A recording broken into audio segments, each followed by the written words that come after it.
जय गुरुदेव।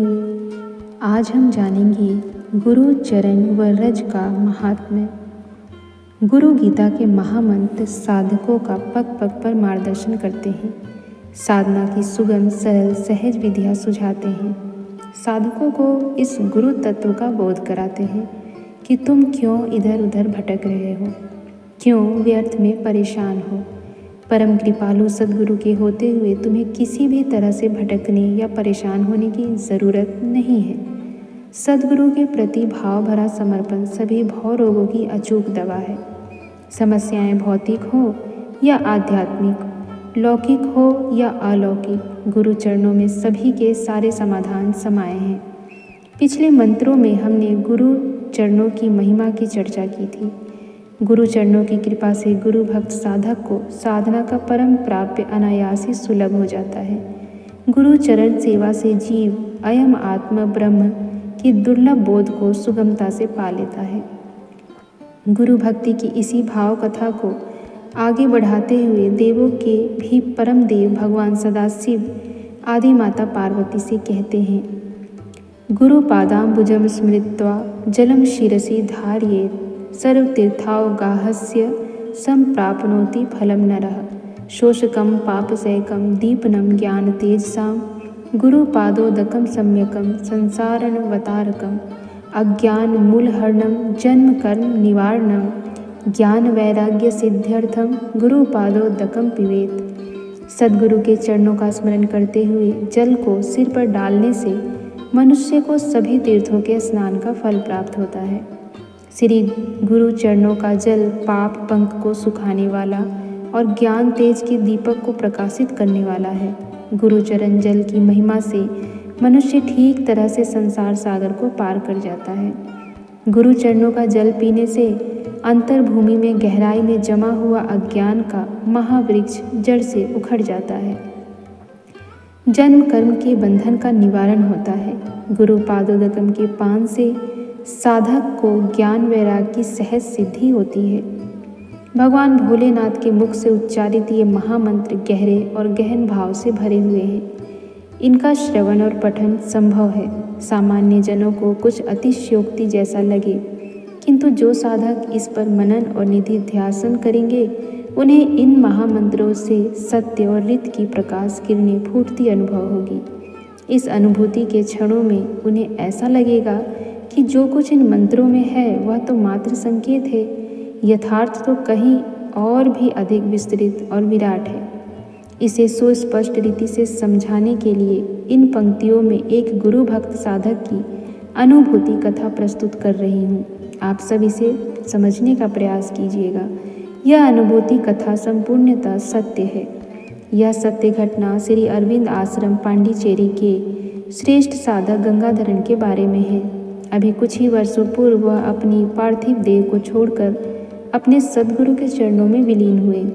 बातचीत के क्रम में उन्होंने अपने साधनामय जीवन का रहस्य बताते हुए कहा कि श्रेष्ठ सुगम किंतु सर्वाधिक फलदायी एवं प्रभादोत्पादक साधना अपने सद्गुरु के चरणों का चिंतन और ध्यान है। उन्होंने बताया कि जब मैं पांडिचेरी आश्रम महर्षि अरविंद के पास आया उस समय मेरी उम्र मात्र 17 साल की थी। पढ़ा लिखा कुछ खास था नहीं, सामान्य तमिल बोल पाता था। जिस समय पर वह अपना अनुभव बता रहे थे उस समय उनकी आयु लगभग 87 साल की थी। तो अपने जीवन के बारे में बताते हुए उन्होंने कहा कि श्री अरविंद से पहली बार मिलने पर उन्होंने पूछा, तुम यहाँ क्यों आए हो और क्या चाहते हो? उनके इन सवालों के जवाब में मैंने कहा, प्रभु मैं नहीं जानता कि मैं क्यों आया हूँ, नहीं मालूम मेरी चाहत क्या है। वैसे तो मैं काफ़ी गरीब हूँ, पर मैं इतना कह सकता हूँ कि मैं यहाँ केवल रोटी खाने के लिए नहीं आया। इस सरल उत्तर पर श्री अरविंद बहुत प्रसन्न हुए। उन्होंने माताजी से कहा कि यह लड़का अपने योग के लिए तैयार है। इसके बाद गंगाधरण जी को आश्रम के कामों में लगा दिया गया। नाली साफ करना, गौशाला की सफाई करना जैसे साधारण काम उन्हें करने पड़ते थे। विगत यादों को कुदेरते हुए गंगाधरण जी ने बताया कि मुझे दिए जाने वाले काम तो अति साधारण थे, पर मैं श्री अरविंद के चरणों का चिंतन करते हुए उसे भक्ति के साथ करता था।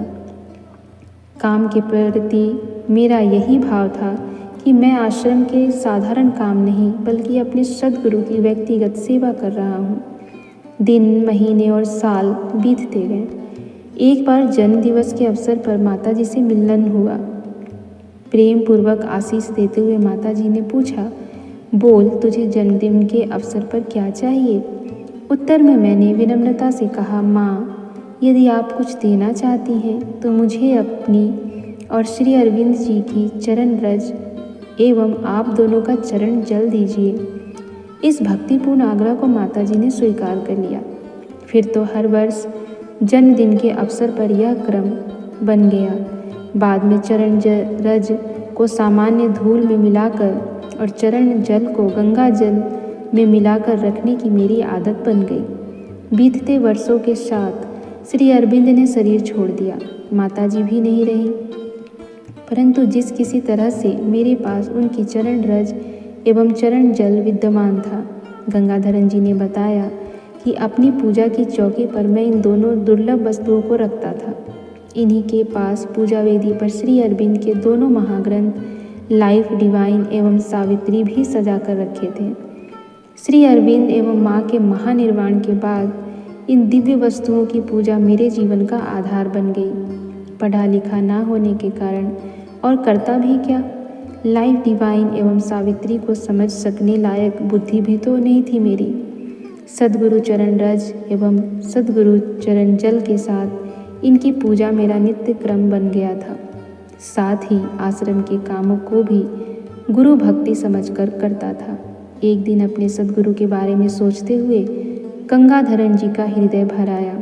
वह सोचने लगे कि 17 साल की आयु में आए थे और 80 से ज़्यादा उम्र होने जा रही है, परंतु अभी तक कोई विशेष अनुभूति नहीं हुई।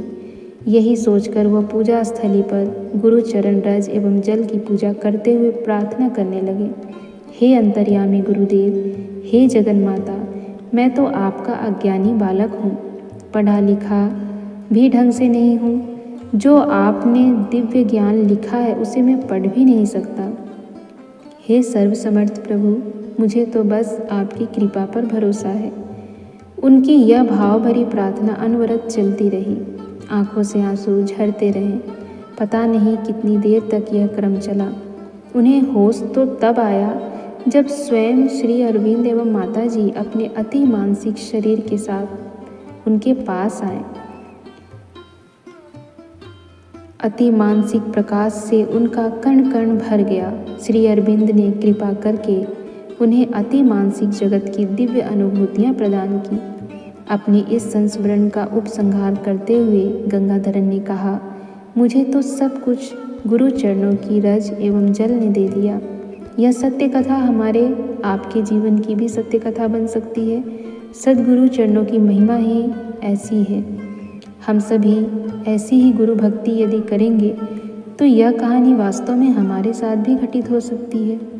आज हम सब यह सोचते हैं कि पूज्य गुरुदेव और माताजी हमारे साथ नहीं हैं, पर हमारे पास उनकी चरण रज और चरण जल हैं। उनके विचार, पूज्य गुरुदेव की पुस्तक। पूज्य गुरुदेव कहते हैं ना कि आप मेरा दर्शन मत कीजिए, मेरी पुस्तकों का दर्शन कीजिए। यानी आप समझिए कि पूज्य गुरुदेव ने जो पुस्तकें लिखी हैं उनको बहुत आशा है कि उनके ये बच्चे उन पुस्तकों का सब लोगों में प्रचार प्रसार करेंगे। पुस्तक नहीं, वो तो एक विचार है। उस विचार को लोगों तक पहुंचाएंगे जो युग निर्माण योजना के काम आ सकेगा। तो हमारे पास गुरु चरण रज नहीं है, लेकिन हम पूज्य गुरुदेव के गुरु चरण रज यानी कि उनके साहित्य को जब सिरोधार्य करेंगे, जब उसे अपने हृदय से लगा के रखेंगे, जब हम वो करेंगे जो पूज्य गुरुदेव और माताजी चाहते थे, तो ठीक हमारे साथ भी यह कहानी घट सकती है। पूज्य गुरुदेव माताजी सूक्ष्म रूप से हमारे पास भी आ सकते हैं और हमें भी सूक्ष्म रूप से अपने दर्शन दे सकते हैं। हमें भी वह दिव्य लोकों का दर्शन करा सकते हैं, वह सब कुछ दे सकते हैं जो गंगाधरन जी ने पाया था। क्या हम सब में ऐसी पात्रता है जैसी गंगाधरन जी में पात्रता थी? आप सभी इस पर जरूर विचार कीजिएगा, इसके बारे में ज़रूर सोचिएगा। हम सबको यदि पूज्य गुरुदेव का प्रिय बनना है तो हमारे अंदर वही भक्ति भाव होनी चाहिए जो गंगाधरण जी के अंदर थी। गंगाधरण जी ने बिना किसी सवाल जवाब के केवल गुरु और गुरु माता की सेवा की और बदले में उन्हें वो सब कुछ मिला जो वह कभी सोच भी नहीं सकते थे। गुरु ने और माता ने वह दे दिया जो वो कभी अपने स्वप्न में भी नहीं समझ सकते थे कि उनके काबिल भी हैं वो। तो हमें सदैव गुरु भक्ति में लगे रहना है और हमारी गुरु भक्ति है पूज्य गुरुदेव के युग निर्माण योजना में उनका साथ देना और उसके लिए उनके विचारों को जन जन तक पहुंचाना। जय गुरुदेव।